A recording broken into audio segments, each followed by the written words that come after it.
Ladies and gentlemen, good day and welcome to HLE Glascoat Ltd Q4 and FY24 earnings conference call. As a reminder, all participant lines will be in the listen-only mode, and there will be an opportunity for you to ask questions after the presentation concludes. Should you need assistance during this conference call, please signal an operator by pressing star then 0 on your touchtone phone. Please note that this conference is being recorded. I now hand the conference over to Mr. Irfan Rain from Orient Capital. Thank you, and over to you, Mr. Rain. Thank you, Nirav. Good afternoon, everyone, and welcome to Q4 and FY24 earnings con call of HLE Glascoat Ltd. Today on this call, we have Mr. Himanshu Patel, Managing Director, Mr. Alap Patel, Executive Director, and Mr. Harsh Patel, Executive Director, along with other senior management team of the company.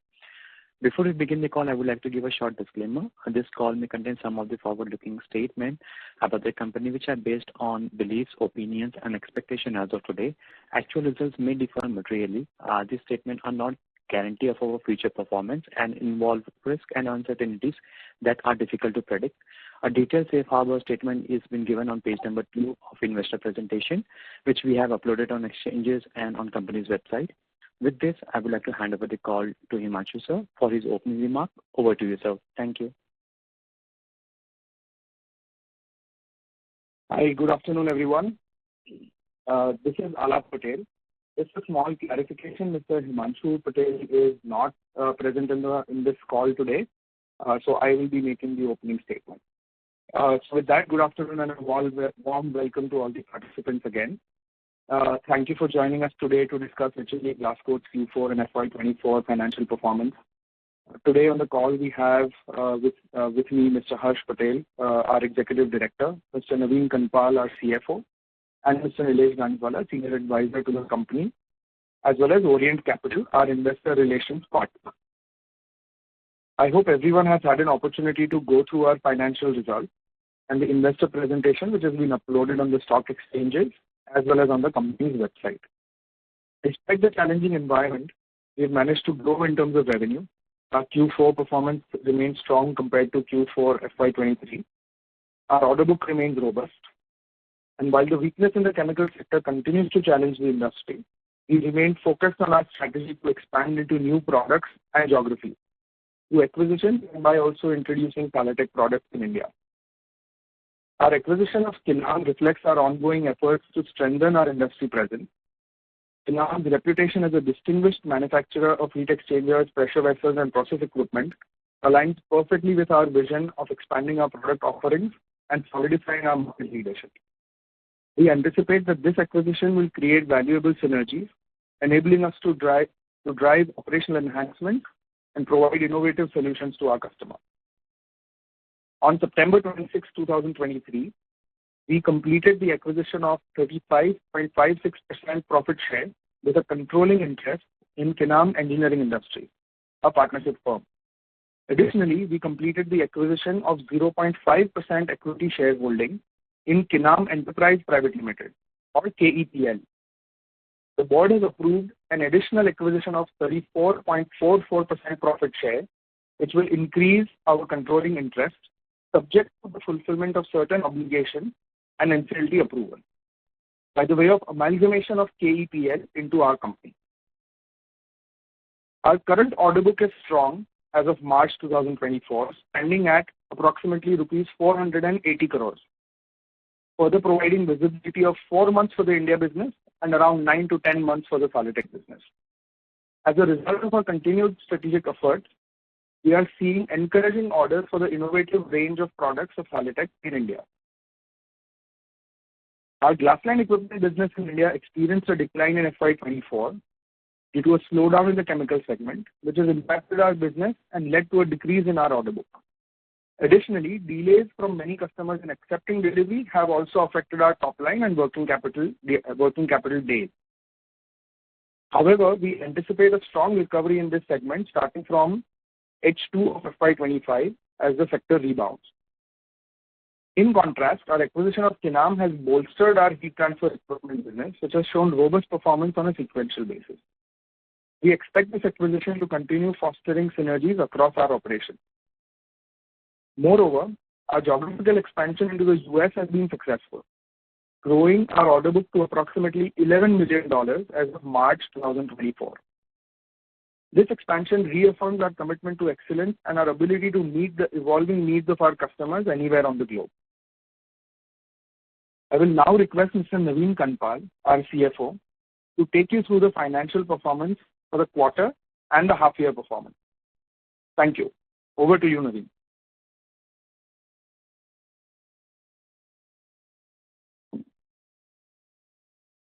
Participants, please stay connected while we rejoin Naveen sir to the call.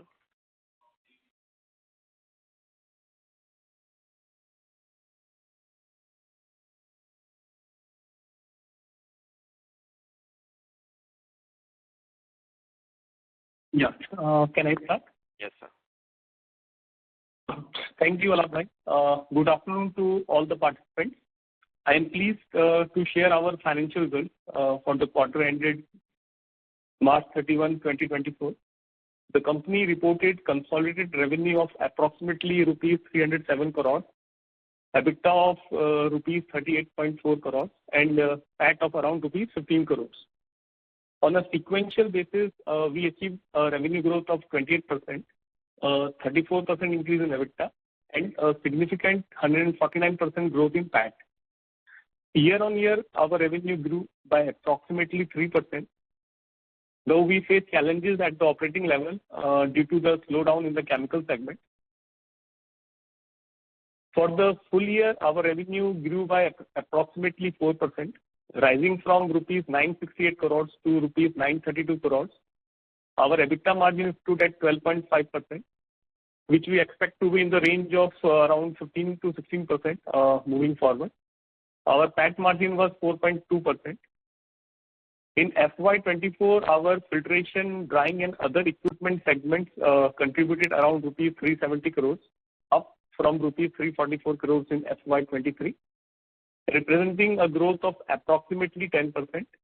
Meanwhile, our glass-lined equipment business generated about rupees 497 crores compared to around rupees 579 crores last year, reflecting a decline of roughly 15%. However, our new segment, heat transfer equipment, showed remarkable growth, contributing rupees 59.4 crores to our sales, up from rupees 29 crores, an impressive sequential increase of almost over 100%. These results demonstrate our resilience and ability to adapt to market conditions, and we are optimistic about our future growth prospects as we move forward. Now, I would request the moderator to kindly open the floor for questions and answers. Thank you, everyone. Thank you very much. We'll now begin the question and answer session. Anyone who wishes to ask a question may press star and one on their touchtone telephone.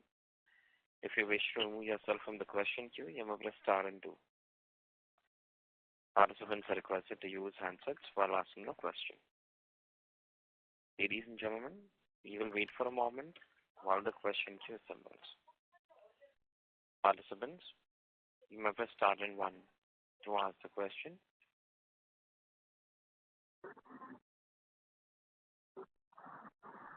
The first question is from the line of Miraj from Marihan Capital. Please go ahead. So thank you for the opportunity, sir. I have a few questions regarding the performance for Q4 and the full year. So looking at the performance, I see the last line business margins have skipped down to almost 3% in Q4 EBIT margins. The top line has also fallen 30% year on year. Even if I look at from an annual basis, then too we see a big drop in the top line as well and in the margins. So I want to understand first thing on the glass line side, if you can explain when do we see a reversal, kind of reversal in margins, because in Q2's call we had given an outlook that it kind of looked as a bottom at that point, and H2 was supposed to be better. So if you can just explain what do we see from here for glass line business, and at the same time if you can explain with the end user segments also, where do we see the recovery, at what stage are all the end user segments right now? That's my first question, sir.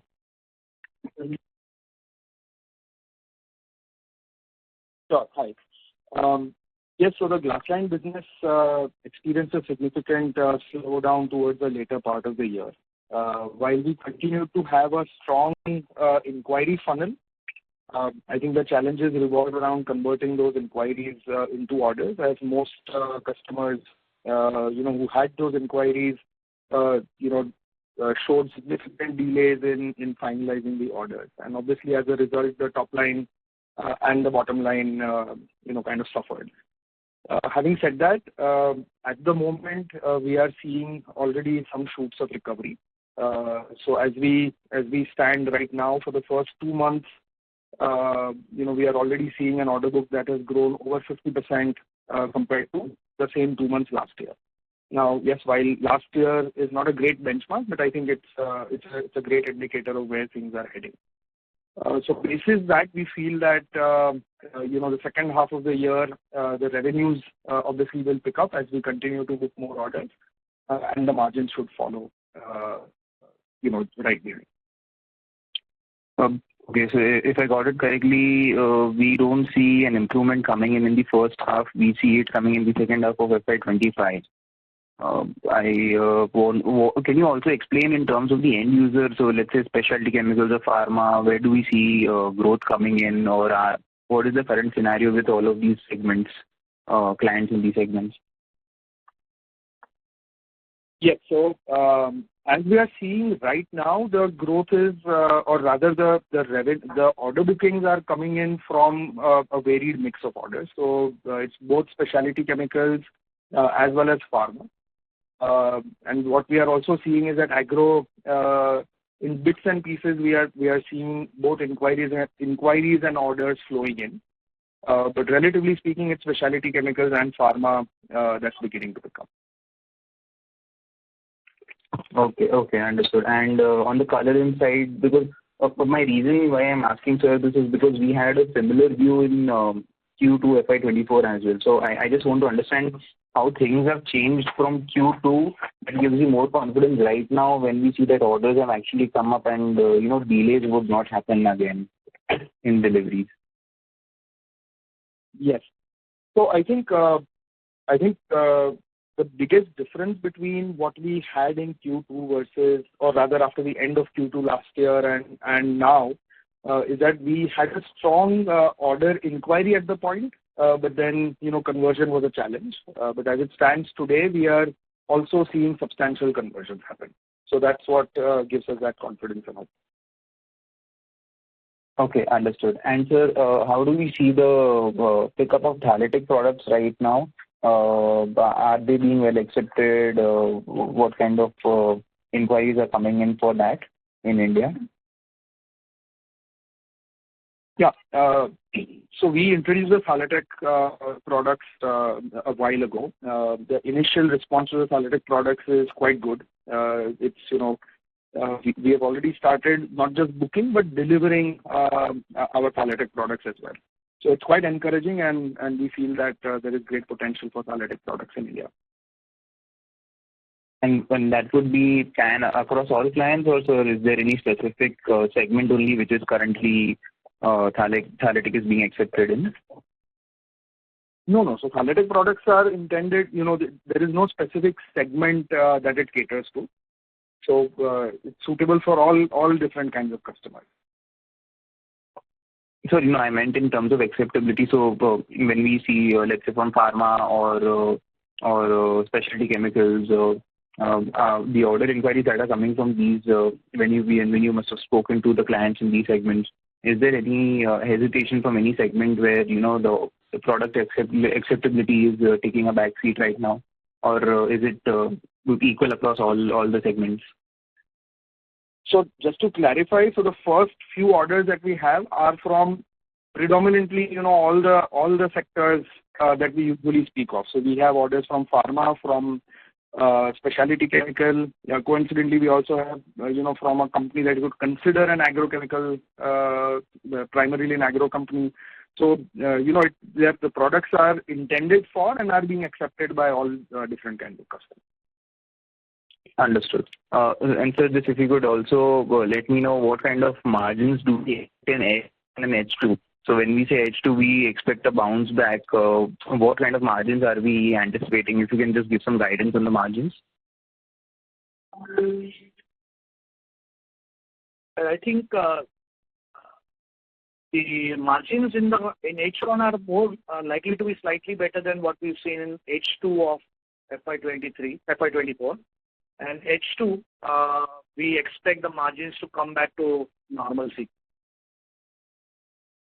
So that would be 16-17%, sir, because Correct. That's correct. That is correct. 16%. Okay. I have a few more questions. I'll just get back in the queue. Thank you, sir. Thank you. Participants, you may press star and 1 to ask the question. Next question is from the line of Rohit Rupani from Motilal Oswal. Please go ahead. Hi, am I audible? Yes, you are. Thank you. Thank you for the opportunity, sir. Just wanted some understanding on the capacity utilization in all three segments, F&D, glass lining, and heat exchangers. If you can throw some light on it. So in the F&D segment, our capacity utilization is in the 75% range currently. In the glass lining equipment, the capacity utilization is right now in the 55 to 60% range. And in the heat exchanger business, we are probably closer to about 60-65%, considering the large capacity that was created about a year before we did the acquisition. And sir, the Germany plant, what will be the capacity utilization there? So the German capacity utilization is actually about 70-75% correct. Okay. And sir, what is the kind of peak revenue that we can achieve from the current capacity? If we take all the plants at peak revenue, very marginal balancing equipment, I think we could be closer to about 1,500 crores. Okay. So by that logic, we are not looking for any capacity expansion in FY25, or are we planning to add up more capacities? No, we are not planning to do any new capacity or so there's no capital outlay planned for any of these projects at this stage. Okay. And sir, just some understanding on Kinam India. So currently we are doing an EBITDA margin somewhere around 23% in the entity. So given the synergies of our business, do we see the margin expansion going forward, or will be at the similar level?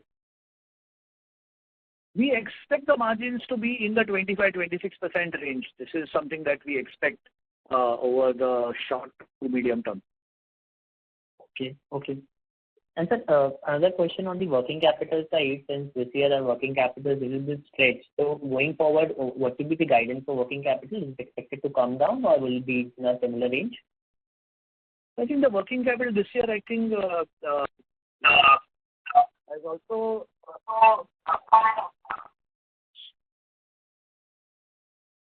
Can you hear me?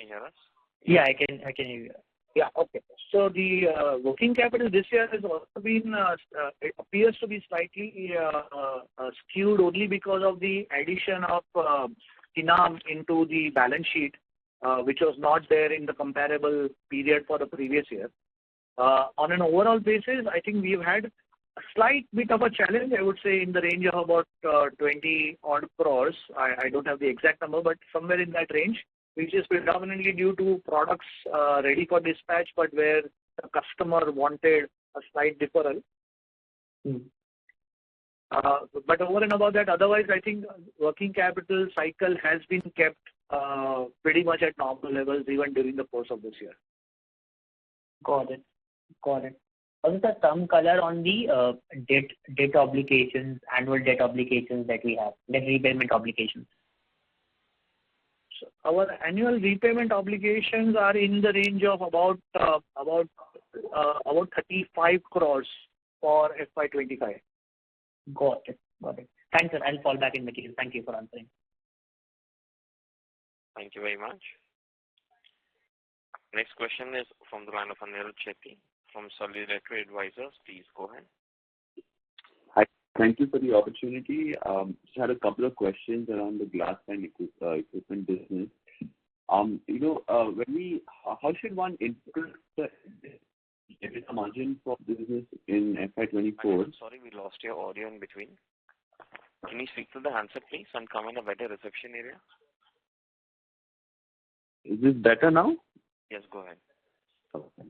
So I just wanted to understand how to interpret the margins in the glass business. Sorry, we again lost your audio.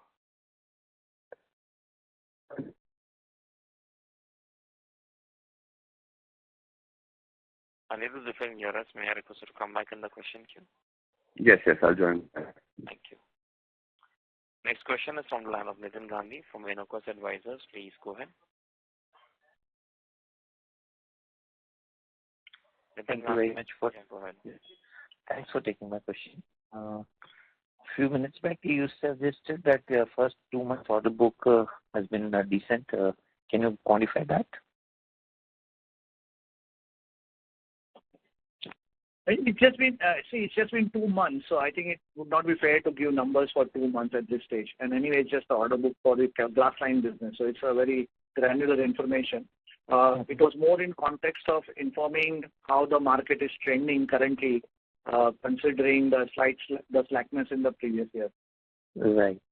No, that's what the worry is, that because I've seen these releasing orders and everybody's in the process of waiting for election results or monsoon something and then release the order. So I was wondering if there's some thoughts if you can share, since you already said the fact. As Alap Bhai suggested, these are actual orders booked, so these are not inquiries. So which is what makes us feel confident for the coming months. Okay. Regarding goodwill 40 crore and intangible 155 crore, what's the plan for writing it off? Which mode are you likely to pursue going forward? So as per the accounting standards, there is no need to amortize these. We will be testing for impairment at the end of every financial year. Okay, and CWIP 20 crore is regarding what is in process and any other capex committed for the same? Yeah. Hi, Nitin. So this CWIP which you are seeing, it is mainly related to the project which is going on in Anand, and it is related to civil building and development of R&D center. Okay, so there won't be any facility enhancement to production? No, nothing. Okay. Regarding Thaltech, if you can share some potential, say 3-5 years down the line, where do you see? Because when you had started, you were very optimistic about this, and now after seeing the downside of this market, how do you see now 3-5 years down the line this project which you can ramp up significantly? Where do you see the potentials of this? So Thaltech, I think if you actually look at it from a payback perspective, I think Thaltech as an acquisition has already paid back for itself. So to that extent, because we acquired it at a multiple of 3.5, and obviously the actual cash accruals and earnings from revenues has been much higher than that already since the time that we acquired it. So obviously it's been very successful. Going forward, we are very, very confident that Thaltech will continue to grow as it has done over the last 2 or 3 years. In any business, I think one has to be ready for some blips and some ups and downs, and we are ready to ride this out. We still feel Thaltech is an extremely promising enterprise.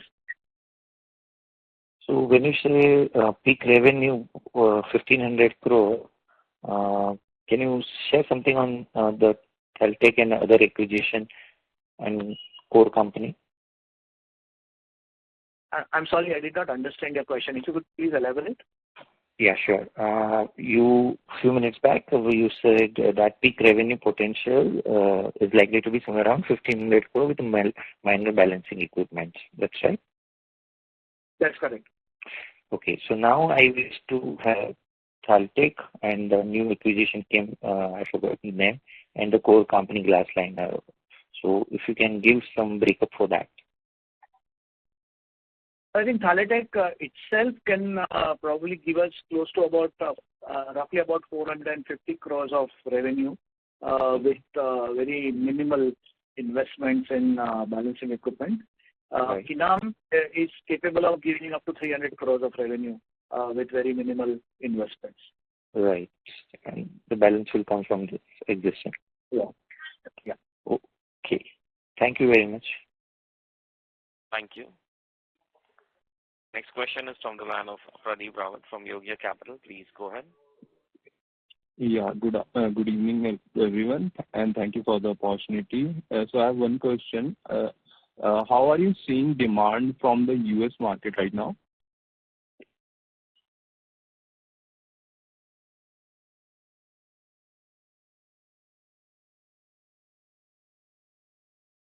Hello.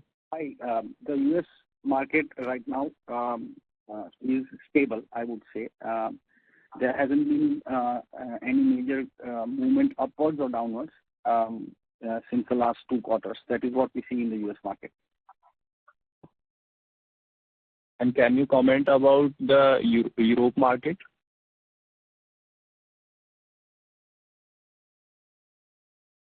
Yes.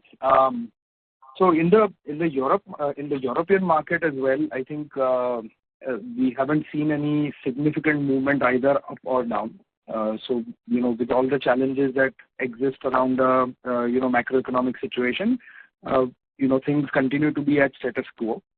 However, what we have seen is that there is more interest from let's say the more price sensitive markets in Europe. So maybe what we lose in terms of opportunities in Western Europe, I think we are more than making up for it from other previously unaddressed markets of Europe. Yeah. Okay. And how much revenue are we expecting from Kinam this year? So we are expecting revenues in the range of between 180 to 200 crores in that range for this FY25. Yeah. So we are expecting no improvement in utilization this year, right? No, there will be an improvement. Last year, the 12-month revenue for Kinam as an entity was 150 crores, 149 crores to be precise. Okay. Thank you. Thank you. Next question is from the line of Rehan from Sycamore Advisors. Please go ahead. Hi, am I audible? Yes, sir, you are. Hi, good evening. I just wanted to understand the demand scenario across the sectors you cater to, like pharma, agrochem, specialty chemicals. Overall, what is the outlook from clients in the domestic side of the business? Yeah, hi. So the demand scenario in pharma seems to be relatively better than others. So the demand scenario in pharmaceutical sector is growing, I would say growing and better. The agro sector, I think Alap spoke earlier that agro sector has not really come back, but here and there we see companies coming with inquiries and projects being discussed, which was almost kind of absent in the last quarter. So we feel that the agro sector also is looking up. On the dyes and the colorant sector, what we hear is that for them, the demand has come back to about 70% levels, but the pricing has not improved. So I think once the demand comes back and the pricing starts improving, we will also see some movement on that side. And so overall on the domestic market, as I think we have said earlier, second half of the year we think will start looking up. Okay, got it. Thank you. And is there any update on the marine project of pressure vessels?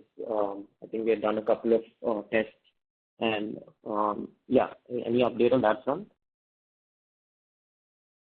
Yes. So as you rightly said, we delivered one of the first deep diving vessels manufactured in India for marine applications. And after that first order was delivered, we continue to generate business out of that. And even as we speak, one such project is under execution. We also executed one more project after the first one, and a third large project. The third one is currently under execution. Yes. Yeah. Got it. Okay. Yeah, that's all from me. Thank you. Thank you. Next question is from the line of Miraj from Marian Capital. Please go ahead. Thank you for the opportunity again, sir. I wanted to understand in terms of growth guidance, if you could just share some light, how do we see Thalatic growing this year, the glass line and the filtration, three separately. If you could just highlight what kind of growth do we see this year?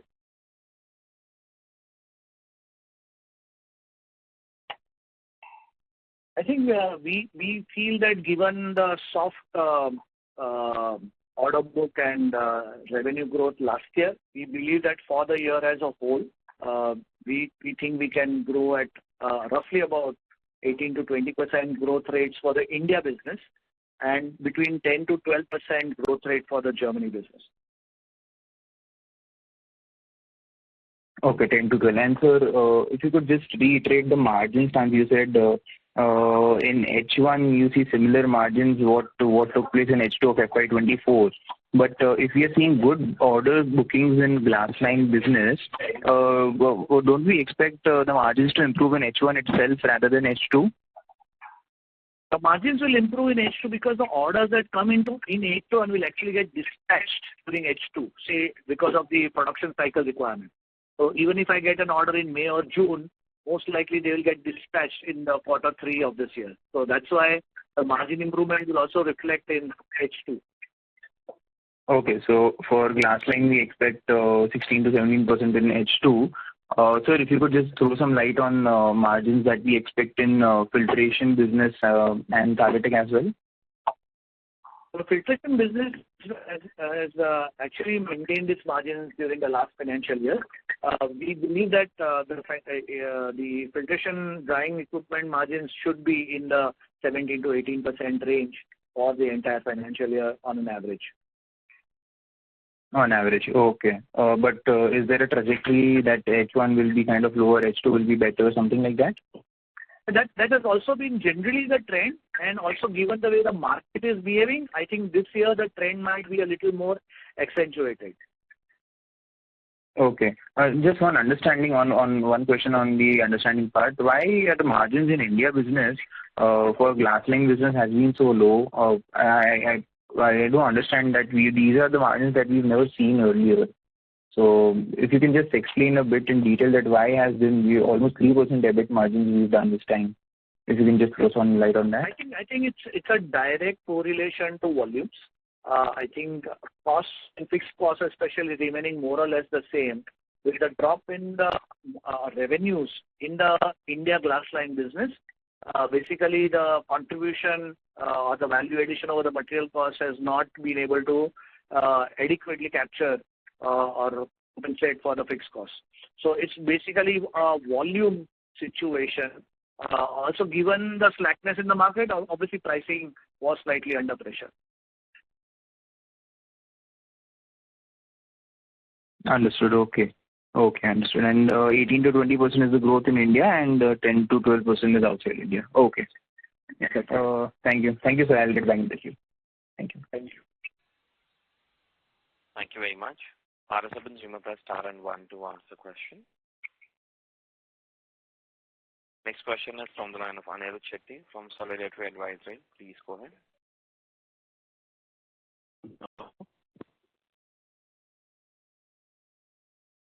Hello? Anirudh Shetty, can you hear us?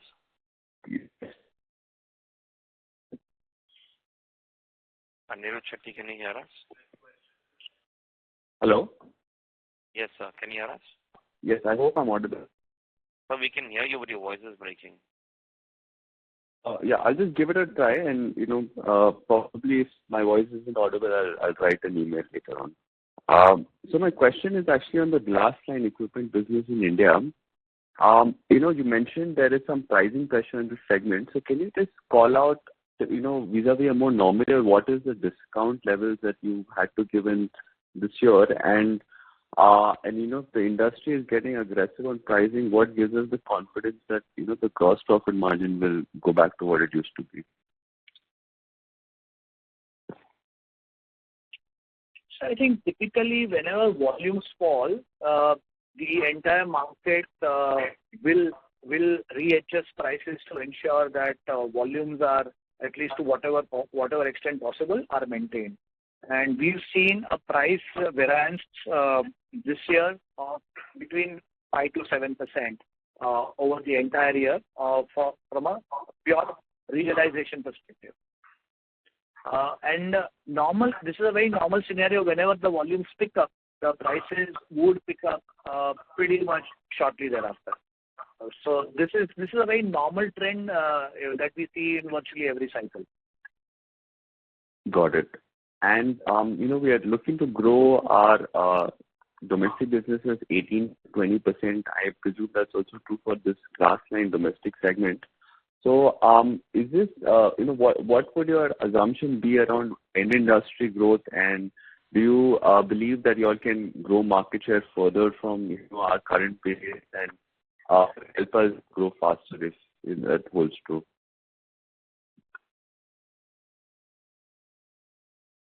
Yeah. So obviously the growth in any product, I think the primary driver for it is growth in the end user segment. So more demand.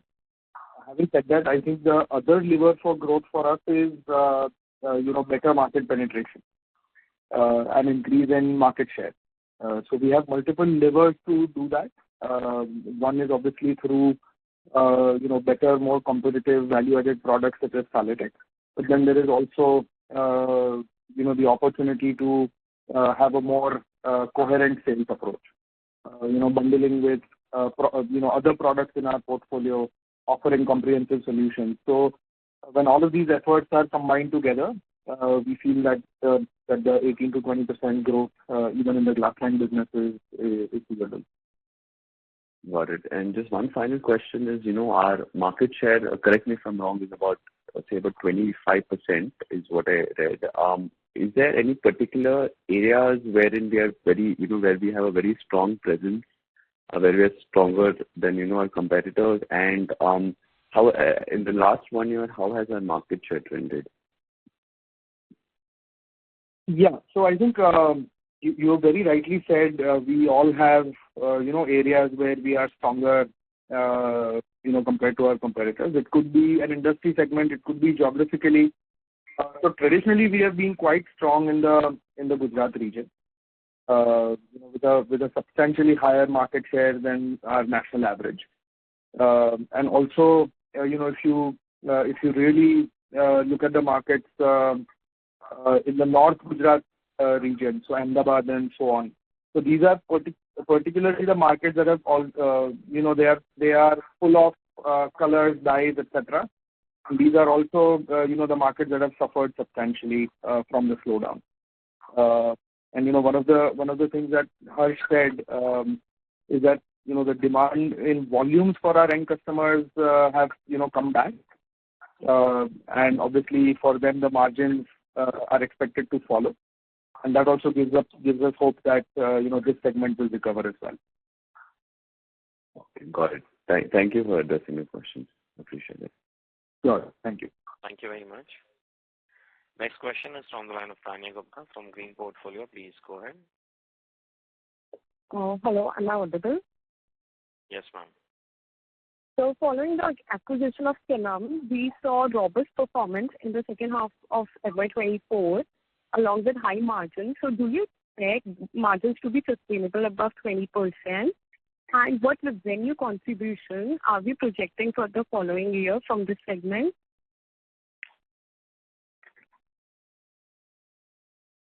Hi. Yeah, so the revenue from, as already explained in previous questions, we expect a revenue from Kinam in the range of 180 to 200 CR. And as far as the margins are concerned, definitely we will be able to maintain what we have achieved. Thank you.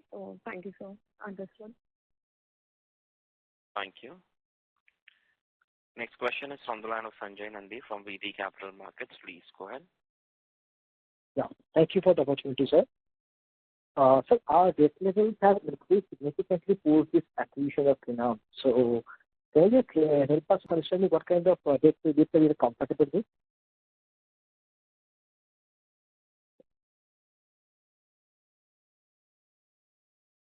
Sir, could you please repeat your question? Yeah, sure. Can you speak to the handset, please, if you don't mind? Now it's audible? Hello? Yeah, go ahead. Yeah. Sir, post acquisition of this Kinam, our debt level has increased significantly. So can you please guide us like what kind of debt levels we are comfortable going forward, like debt to EBITDA levels?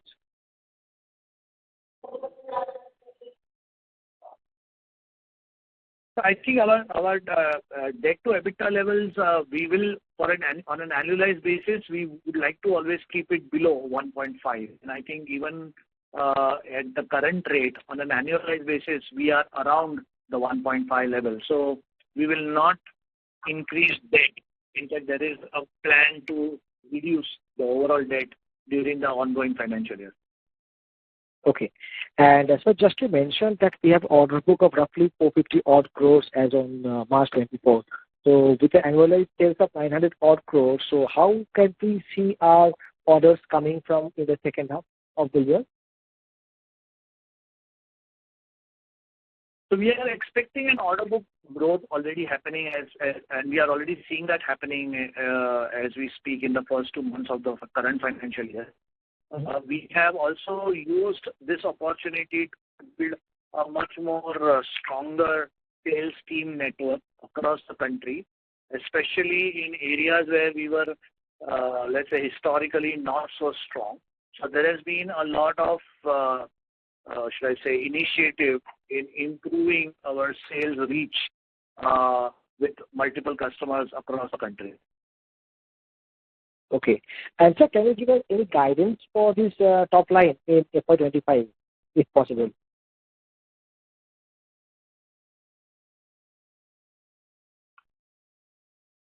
I think it should be in the 1150, roughly in the 1125, 1150 range. 1150. Okay. And so how confident we are in improving the overall efficiency in this glass line segment? Like what exceptional we are going to do to improve that, to bring that number of the operational efficiency back to double-digit growth? Earlier, I think operationally the plant and the operations are extremely efficient. So I don't think at the plant level or at the operating level, not too much needs to be done. What we are actually expecting is just things to come back. I think the numbers only reflect the impact of lower volumes. And we believe that once the volumes come back, I think with the same infrastructure and same level of fixed costs that we have, we will obviously be able to deliver the improved margins that we are expecting. Okay. So what is the portion of our fixed cost in our entire cost structure? Like what percentage is fixed cost? Might be very difficult to answer that question because it is different for each and every plant location. So I may not answer that question in a straightforward manner. Can you broad range, sir, like 20%, 30% range bracket or in between that? Yeah, it will be in that range, yes. It will be in that range, but it is, as I said, it will be different from plant to plant. Okay, that's agree. Okay, so thank you so much for my side. The reason again why I just to explain, I think for example the Silvassa plant that we have, the overheads are lower simply because a lot of the design and engineering backup is provided by the existing Maroli plant. So obviously those costs will be lower. So when we look at it from a plant to plant perspective, the fixed costs, etc., will be different. Got it. So that's from my side, sir. Wish you all the best. Thank you. Participants, you may press star and 1 to ask a question. Next follow-up question is from the line of Nitin Gandhi from InnoQuest Advisors. Please go ahead.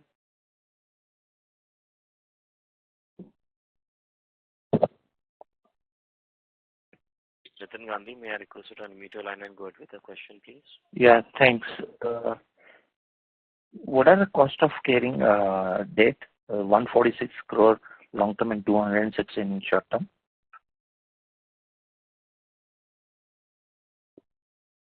Sorry, could you please repeat your question? What is cost of debt? 146 crore in long term and 216 in short term. Our average cost of funding is it's between 925 and 950. Short and long both? Yeah, average. As I said, that's the average cost, yes. Okay. And when you say it's this, whatever, 360 you were planning to bring down, 35 crore is the repayment schedule, but besides that, any working capital efficiency or anything which you plan which can bring down this debt further? Yes, that you are absolutely correct. That is also something that we are actively and aggressively working on. In fact, one of the things that I would just like to highlight, even during the financial year FY25, while our profit was probably lower, we actually had an operating surplus of almost 93 crores, which actually reflects the efficiency in operations and working capital management. Thanks, and good to hear that. And wish you all the best. Thank you. Thank you. The next follow-up question is from the line of Rohit Upani from Motilal Oswal. Please go ahead. Thank you, sir. So just wanted some sense on current revenues of the Theretic Germany business and what are the margins that we are making there. Since I understand it's a more value-added product that we are making there, the margins should be in the higher range compared to the Indian glassline business. Yeah, to start, Theretic revenue for the full year would be somewhere around 290 CR. And the EBITDA would be somewhere around in the range of 10% plus. Got it. And sir, I understand there's no additional capacity that is planned this year, but any sense on maintenance capex that we'll do this year? No, we are not planning any. Yeah, some maintenance capex will be there definitely, but no capex for increase in production capacity. And what will be the quantum of the maintenance capex, sir? Maintenance capex will be in Theretic would be roughly around €1 million. And in the India business?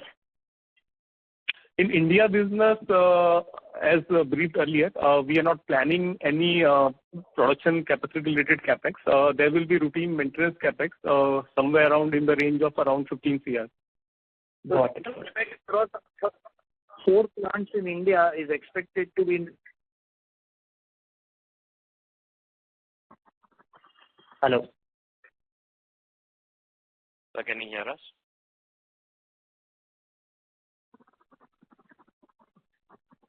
Can you hear us?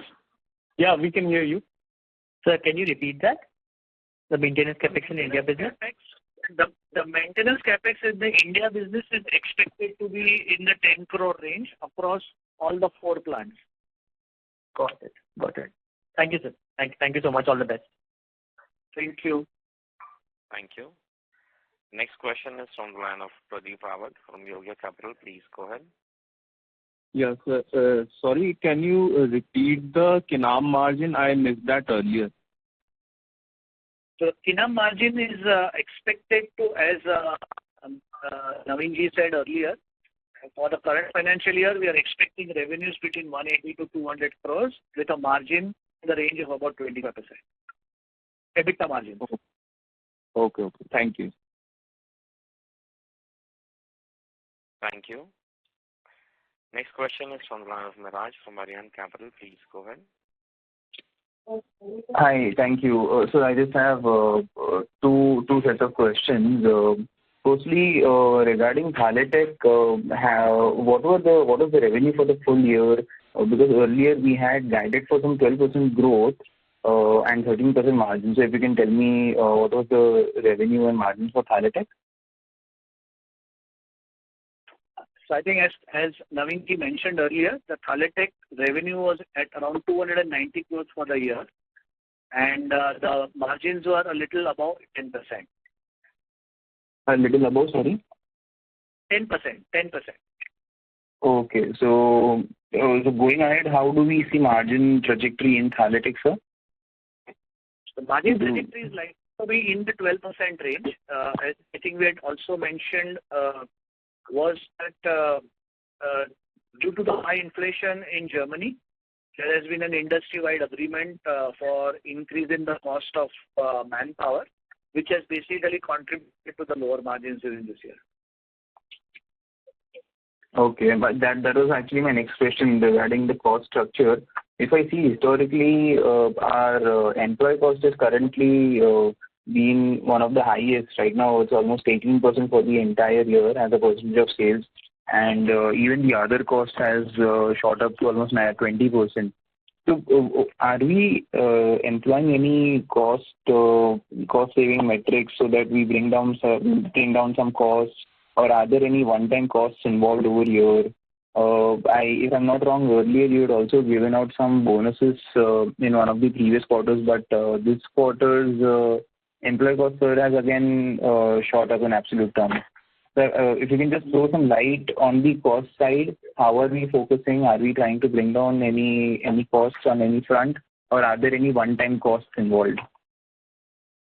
So, to answer your question on the percentage side, the percentage is driven predominantly higher due to the considerably higher manpower cost in Thaletech. So even right at the time of our acquisition and even at the current level, the employee cost to sales ratio in Thaletech itself is over 30%. And that is the way the dynamic of that market works. Okay. So the 18% average that you see is basically driven by the very high employee cost in Germany. With respect to the India operations, I think the employee costs are in the very low double digits. Okay, low double digits. So going ahead, as Thaletech contribution increases, this figure in blended terms will continue to increase as a percentage of sales. If Thaletech as a percentage of revenue increases, yes, but we do not expect that to happen. And we believe actually the India operations will grow faster than the Thaletech operations. Okay. But besides that also, sir, if I were to understand how our margins, how we'll actually achieve our margins almost 16 to 17% even in GLE, 17% in filtration. Are we employing any cost-saving metrics over here if we are trying to do something in other costs, or if there were any one-time costs? I want to understand that. Or is this margin play solely because of... Yeah. I think it's a very valid question, but on this forum, it would not be possible for us to enumerate all the cost improvement measures that we are undertaking. And there are multiple such initiatives across the length and breadth of the company, I can assure you that. Okay, so to understand this in a different way, we are actually taking some cost-saving plans right now. There are some undergoing plans for cost-saving right now, and you'll be able to brief about this later on? I think it is not only about cost saving. I think the way we look at it is to make it more efficient rather than just looking at it a plain vanilla cost saving measure. Cost savings are normally looked at very aggressively when you see a permanent dip in volumes. We do not believe this is a permanent dip in volumes, and hence we are not looking at scaling down operational capabilities. Okay, so what we are really looking at is a improvement in the quality of spending. Just to give you an example, we are focusing aggressively on improved engineering, improvement in design, improvement in some level of automation at the plant level, and so on, which will basically yield better efficiency for every rupee spent. Okay, understood. Okay, so mainly right now we're planning that the volumes will help the margins recover. That is the current. That is correct. At the broad level, yes, you are right. But that is not to say we don't have our eyes on the cost. Understood. Okay. And just one last final question. On the filtration side, if you can tell me how is based on the client segment, how is the demand been? So if I were to see for pharma separately, for specialty chemicals, so if you can just explain how is the demand that you're observing? I think the broad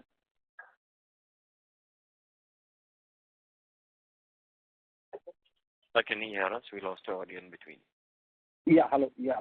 Yes. I think broadly pharma has been quite stable since last 2 quarters, and pharma demand is there. They are investing. So we are beginning to get good orders from the pharmaceutical sector. I think I explained earlier that the agrochemical sector is still not back as it was, but the inquiry funnel is filling up, which was not the case in the last quarter. There were no inquiries from agrochemical sectors, but there are a couple of inquiries here and there from agrochemical sectors, with in fact one small project order also being finalized this quarter. Dyestuff industry and the colorants industry also is in similar situation as the agrochemical industry is in. And specialty, I would say they are somewhere in between agro and pharma, where the investments have not stopped, but they are at a much lower rate than they were earlier. Perfect. Understood that. And I'll just reiterate this one thing regarding margins that you had mentioned. For filtration for this year, we see 17%. Thaletech, you see close to 12% margins. If you can just reiterate what will be for GLE, because you've given 2 different for H1 and H2. What do you see the blended margins for GLE business? Blended margin should be in the between 13 to 15% range. For the full year, you expect 13% for GLE business? Average, yes. Average, yes. Okay. So GLE will be 13. And sir, on the Kinam side? Kinam is at 25%. 25%. This is the okay. Okay, understood. Okay, I'll get in touch separately as well. I have a few other questions. I'll get in touch separately. Thank you so much, sir, and all the best. Thank you very much. Ladies and gentlemen, we'll take that as the last question. I'll now hand the conference over to the management for closing comments.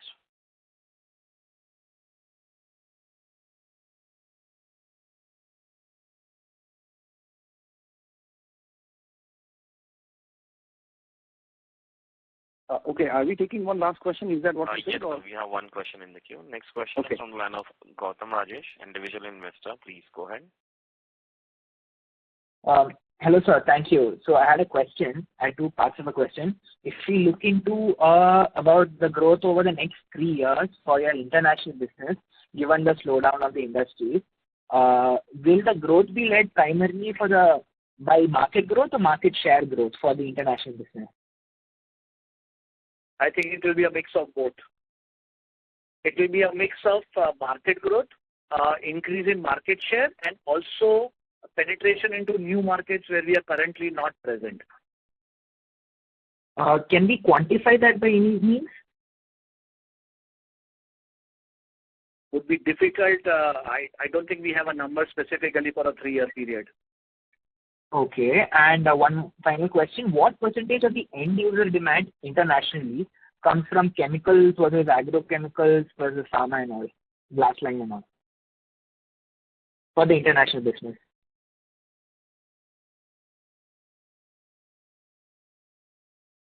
So are you saying, when you say international business, you mean sales from Thaletech or international business coming out of India? What is your question? Can you clarify? What percentage of the end user demand internationally comes from the chemical segment, the agrochemical segment, pharma, GLE, and all that? Yeah. So see, just like any market, even here, the demand split between industries is something that varies. So while traditionally for the last couple of years, chemical has been really strong, one of our largest projects in the international space this year was from a pharma company. So I think it varies, but as we speak, pharma is the predominant one. Okay. Can I assume that followed by chemicals and then agrochemicals, then really? I think that would be broadly true in the current scenario, yes. Okay, so similar to domestic markets.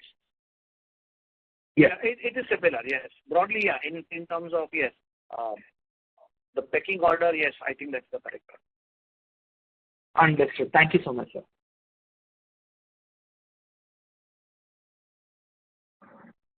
Next question is from the line of Mehul Mehta from Lucky Investment Managers. Please go ahead.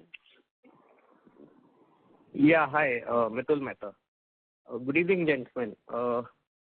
My question is to Nilesh Bhai. Nilesh Bhai, can you sort of, during your conversation in the conference call, you sort of guided us about 1125 to 1150 crore at the consolidated level. Firstly, how confident are you on this particular number? Because in the past, whenever we have said something, we have always fallen short on our guidance. I mean, if you go back into various conference calls, in the public forum also, whenever we have guided something, we have always fallen short on the deliverables. So is management now, focusing on execution, getting our cost structure in line? Because ultimately we are an engineering company. So when we look at your numbers, when I see our margin profile, I mean 3% margin, 2% margin in glass line is completely unheard of. So please give us some roadmap or some confidence to believe that we will get there.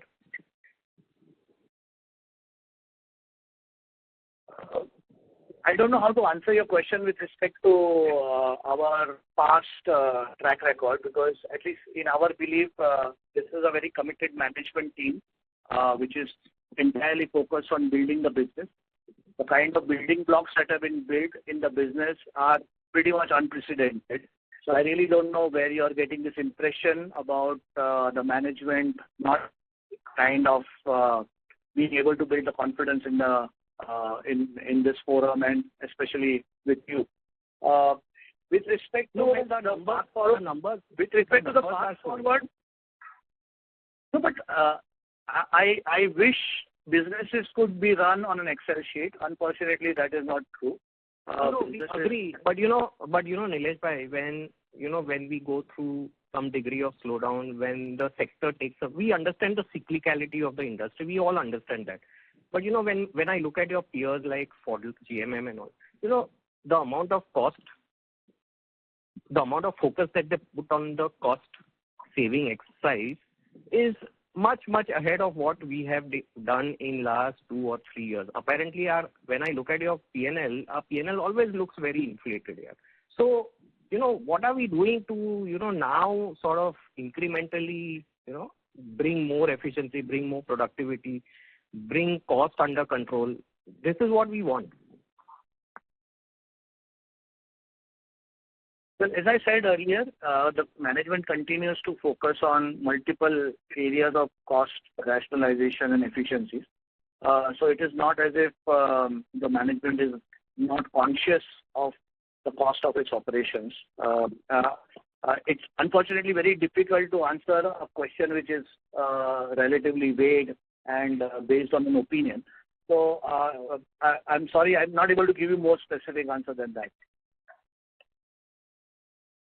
And about the growth guidance that you alluded, 1125. I think that we have already given with respect to each of the businesses.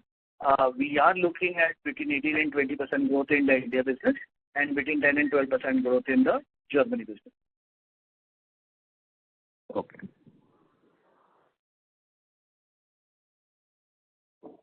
Thank you very much. And I'll hand the conference over to the management for closing comments. Good evening, everyone.